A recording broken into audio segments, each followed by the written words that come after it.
Those of you who had Penn State in the next Power 5 program to lose an assistant to the NFL pool, collect your winnings.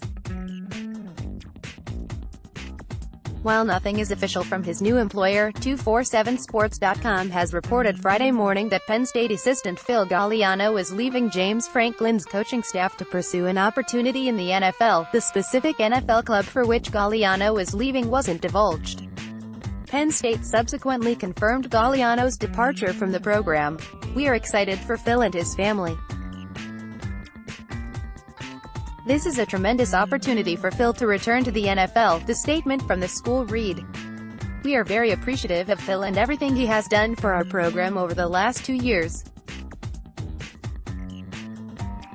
We wish him nothing but success moving forward." Galiano has been with the Nittany Lions for 2 seasons, first as a defensive consultant in 2017 and then as special teams coordinator and assistant defensive line coach this past year. Prior to that, he was the special teams coordinator at both Miami 2016 and Rutgers 2015. From 2012-13, Galiano was an assistant special teams coach on Greg Schiano's Tampa Bay Buccaneers staff. Galiano would be the second change to Franklin's staff this offseason. Wide receivers coach David Corley was dismissed in early January and replaced a couple of weeks later by Jared Parker.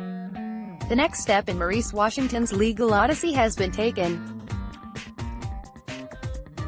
Thursday, the Omaha World-Herald reported, a Santa Clara County Caliph judge signed a warrant filed earlier in the week that seeks the arrest of the Nebraska running back for alleged violation of that state's revenge porn law. It's alleged that Washington sent a sexually explicit 10-second video, recorded 2 years prior by someone other than Washington, involving a then 15-year-old female and 2 other boys, neither of whom was Washington, to that same female in early March of 2016. The female has claimed she is being sexually assaulted in the video, which shows the teenager performing oral sex on one boy while another masturbates.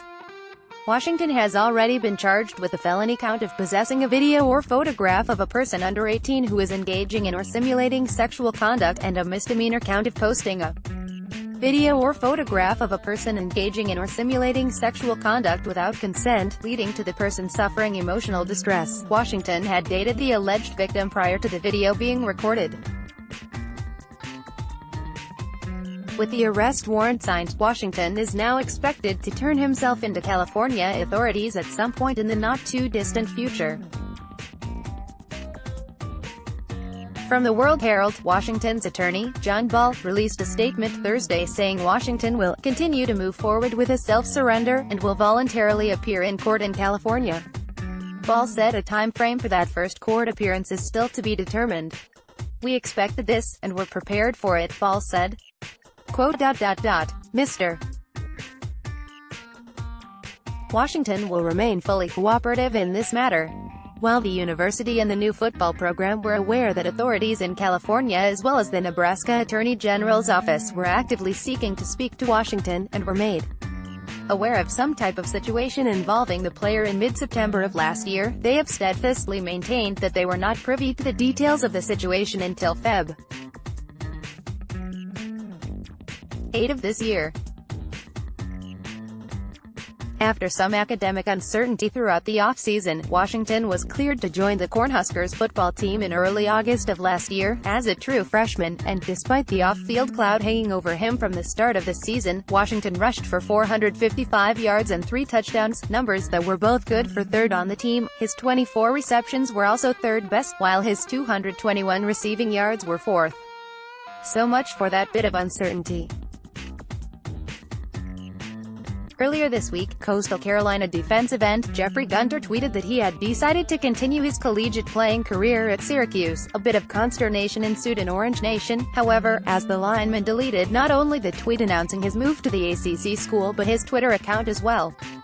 Fears were allayed Thursday, though, as Syracuse confirmed Gunter's addition to Dino Babers' roster. Gunter will be forced to sit out the 2019 season in order to satisfy NCAA transfer rules. He'd then have 2 years of eligibility he could use beginning with the 2020 season. After totaling 14 tackles for loss and 5 sacks this past season, Gunter was named first-team All-Sun Belt Conference. In addition to Syracuse, Gunter had also considered NC State, North Carolina and Oregon. Former Penn State wide receiver Juwan Johnson is transferring to Oregon.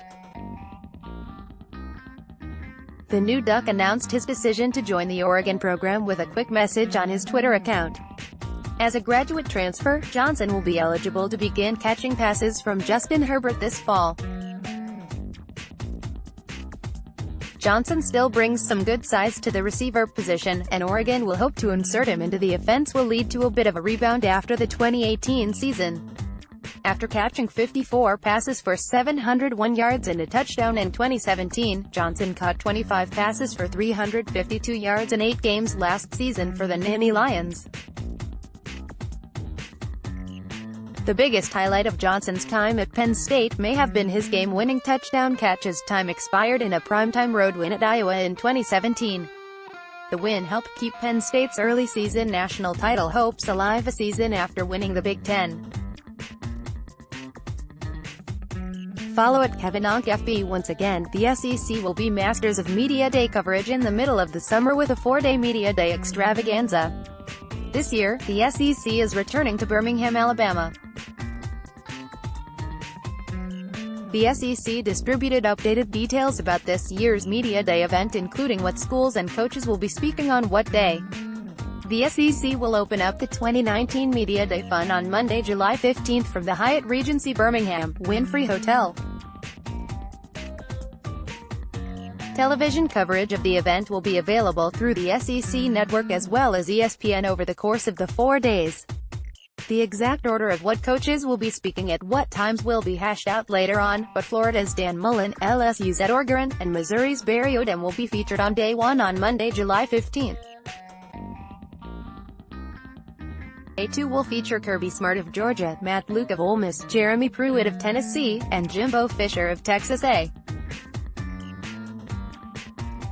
Alabama's Nick Saban will highlight the festivities on Day 3, with Chad Morris of Arkansas, Joe Moorhead of Mississippi State and Will Muschamp of South Carolina also getting their time in front of the microphone. Day 4 will wrap things up with Gus Malzahn of Auburn, Mark Stoops of Kentucky, and Derek Mason of Vanderbilt. Here is the full SEC Media Day schedule, for those planning ahead. 2019 SEC Football Media Days schedule: Monday, July 15th, Florida, Dan Mullen, LSU, Ed Orgeron, Missouri, Barry Odom. Tuesday, July 16th, Georgia, Kirby Smart, Ole Miss, Matt Luke, Tennessee, Jeremy Pruitt, Texas A&M. Chad Morris, Mississippi State, Joe Moorhead, South Carolina, Will Muschamp. Thursday, July 18th, Auburn, Gus Malzahn, Kentucky, Mark Stoops, Vanderbilt, Derek Mason. While the SEC Media Days are going on, the ACC will also be holding their Media Day event in Charlotte, North Carolina. The ACC Media Day runs from July 16th through July 18th. Follow at KevinOnkFB.